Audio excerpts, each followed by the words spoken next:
For 2021, the very distinguished brothers permit me to just start by mentioning that a total sum of 24.3 billion was approved for us as 2021 appropriation for the Ministry of Niger Delta Affairs. The expenditure were in the sums of 22 billion for capital. Overhead was about 877 million. Personnel costs about 1.4 billion. The expenditure released so far from the Ministry of Finance, Budget and National Planning, capital is in the sum of 17.7 billion, and then the overhead is in the sum of 657 million, and the personnel cost so far about 1.02 billion. This will represent 81%, 17%, 75%, and 71% respectively of the three subheads. In terms of funds utilization so far, we have had 62%, 94%, and 100% for capital and overhead and personnel costs respectively. So, Mr. Chairman, for the 2022 budget, we've taken cognizance of outstanding projects that will impact positively on the lives of the people of the Niger Delta region. And so we have a total budgetary proposal of about 28.1 billion allocated to the ministry, comprising 1.69 billion for personnel costs, overhead 877 million, and then the capital marginal increase from 22 now is about 25.5 billion. So the draft we had to comply with the budget call circular, which was sent to all the MDS. And so the breakdown of the ministry's projections as captured in the budget presented by Mr. President to you are as follows. In terms of road, we're looking at about 15.7 billion. The power sector will take about 1.2 billion. Environment will take about 1.3 billion. Wealth and job creation will take about 2.9 billion. And then, of course, administration and policy and programs, about 469 million. Education, 587. Health will take about 580 million. Housing would take about 940. Then the ICT, 208. The real sector development will be about 638 million. And then we'll also touch areas in terms of water provision, about 835. So, Mr. Chairman, as you already observed, the major challenge of the Ministry of Niger Delta Affairs remains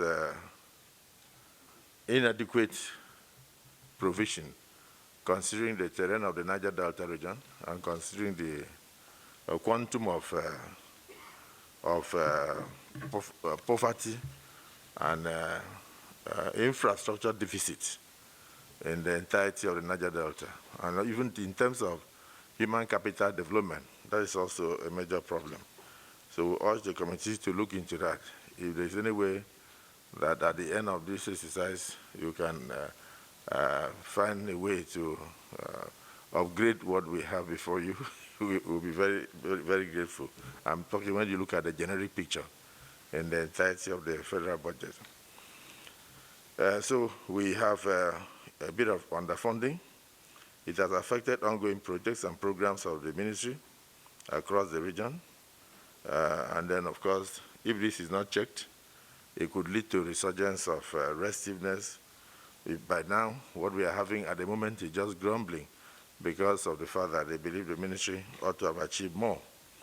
Of course, we are doing our best with the little resources we have to ensure the peace of the region. And I'm happy to report, sir, that so far in the 6 zones, one of the most peaceful zones of the 6 happens to be the Niger Delta region today. And this is highly commendable. Yes. It's the most peaceful zone. So this is as a result of your contributions. Yes, as you meet with your constituents and brief them from time to time, and also our efforts in terms of peaceful sorties we do once in a while. We go into the creeks, we go into the waters, we talk to the youth, and of recent we have amalgamated all the youth groups or the Niger Delta, the ethnic nationalities into one. And so they are now speaking with one voice. They have an executive that is easy for us to reach them. So we are no longer dealing with individual ethnic groups in the region. And all these efforts are aimed at ensuring peace.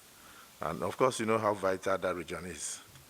When there is peace there, it means there is improvement in the national budget. It means that gas will flow. It means that oil will flow. It also means that not just the internal generated revenue, but in terms of inflow of foreign exchange into the country will also improve significantly.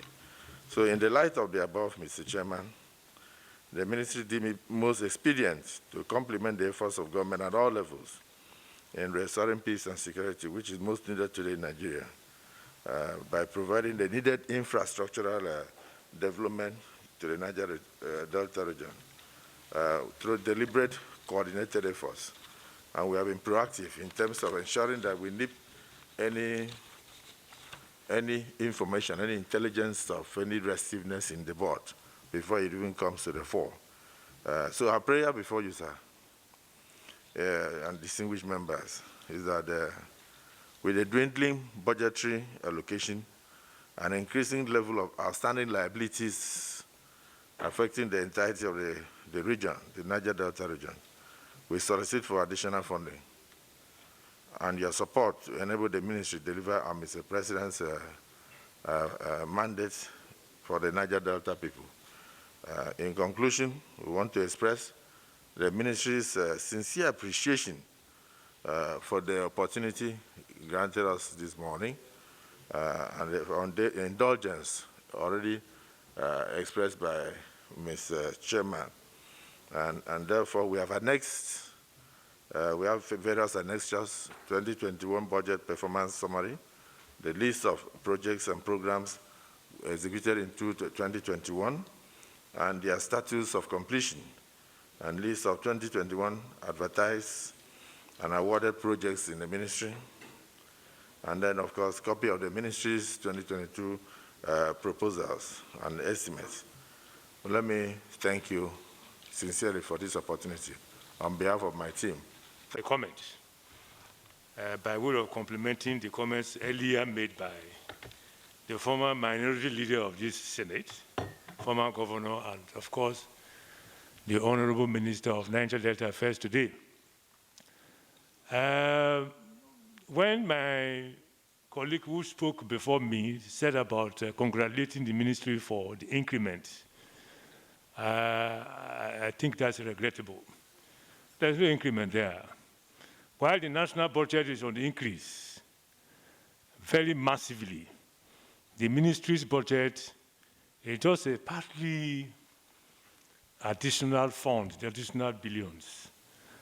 Like the Honorable Minister said, because if you look at Nigeria today, the most peaceful zone is that once highly troubled Niger Delta region. The Niger Delta region today is the most peaceful place to live in. And for us to keep that peace in that place, this ministry's budget does not satisfy me at all. And it doesn't satisfy a greater majority of Niger Delta people, and all well-meaning people of Nigeria. Because keeping that peace there means the national budget will be on the increase, because that is the wealth of this country. That is the cash cow of this country. So for us to keep that peace is second to none. So the ministry budget, in my humble view, is too low, too low. I agree that there are other intervention agencies here and there, but believe you me, that is the zone that has been keeping the economy of this country all these years and still keeping the economy of this country, whether you like it or not. Yes, the petroleum, the oil is something that is a terminal period for it. But you have gas that has come to stay. The Earth region is very rich in gas, very, very rich in gas. So I just felt it's important for me to compliment the Honorable Minister for his efforts, and therefore, Mr. Chairman, sir, we know you for who you are. If there's anything that can be done here, and this place is also known for certain things. If there is any increment here, please fight very hard, and we will also fight with you on your side to ensure that this ministry is well funded. Because with the kind of funding arrangement that is here, so many ongoing projects will be affected, and that is not good enough. Certainly not good enough. Thank you, Mr. Chairman, for the opportunity. Thank you. We have to do it because if we look at the allocation to the Ministry of Niger Delta Affairs, there's nothing to write home about from what we have seen. But we all have to understand that this ministry is a product of what is happening in the Niger Delta Affairs. The rest of it, that was why the former President Yaradua decided to establish this ministry. And having established it, we believe and sincerely believe that the ministry should be well funded. Funded because there are so many things happening in that Niger Delta. And when there is no adequate fund, there is not much that anybody can do about it. When the plenary resumes and we're considering the 2022 budget, that we should also rise and speak for additional fund for this ministry.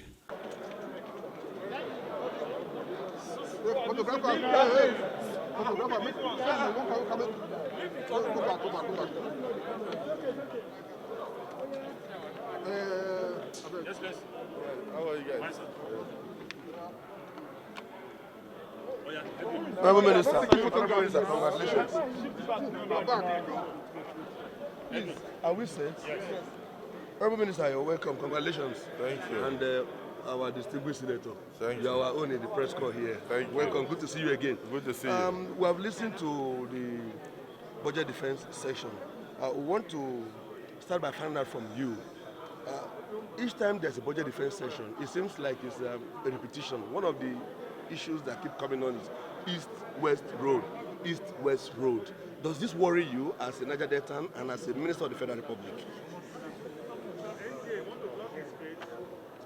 Yeah, of course, it's not worrying. It's the fact that we must find a solution. The people are very concerned. I'm also very concerned. It's my road also. But like I said, some of the things that happened were unforeseen.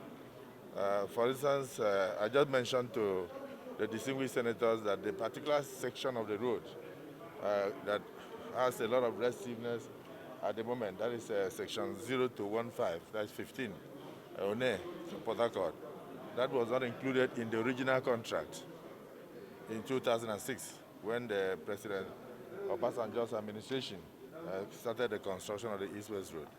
But after almost 14 to 15 years of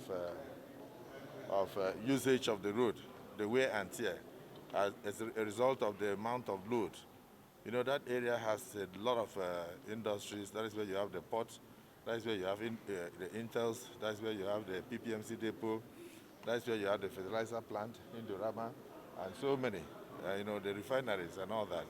So the trucks, you have almost 5,000 trucks an hour passing there. So there was now wear and tear, and that area has now deteriorated.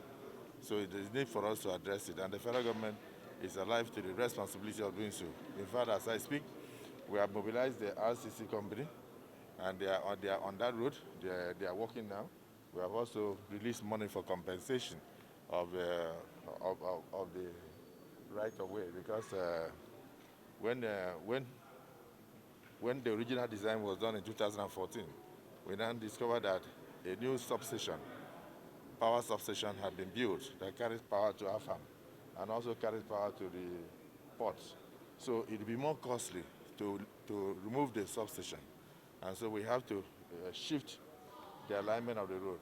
And so both the Minister of Niger Delta and the Minister of Works and Housing are together with the engineers on the road. They've completed their redesigns, and then we have released money for compensation.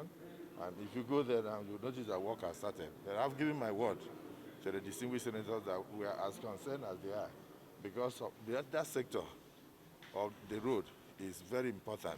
It's almost to the economic nerve center of the region, because even a lot of states depend on that place to be able to carry petroleum products in and out of that area. So it's going to be addressed. Okay, Honorable Minister, finally, because of your time, we understand, there was a complaint there by the senator representing Ondo South, people of Ondo South, yes. and that's with regards to the fact that there's not been light and potable water for the past 10 years, according to him. No, more than that. And he also mentioned that the Niger Delta Ministry is doing a particular project, power project. And that's it. So what is the state of that power project, and how soon will the complaint be addressed? Well, actually, the power project is not being done by the ministry. You know, the budget of the ministry cannot carry it. So it is being done by the parastata that we are supervising. That is the NDDC. And in spite of the fact that we had to suspend a lot of jobs in the NDDC to conclude the forensic audit. But shortly after the submission of the forensic audit, we have mobilized the contractor to move the site. And we've given him our word that by December ending, the people will have light. The substation is very big. The president is very, very delighted. I've spoken with Governor Akeredolu, and even the Minister of State is from that area. He has also spoken on our behalf. He goes there constantly to see what is going on. So work has started again, and we will deliver light to the 5 LGAs that have been in darkness for 14 years before the end of this year. Thank you very much, Minister. Thank you very much.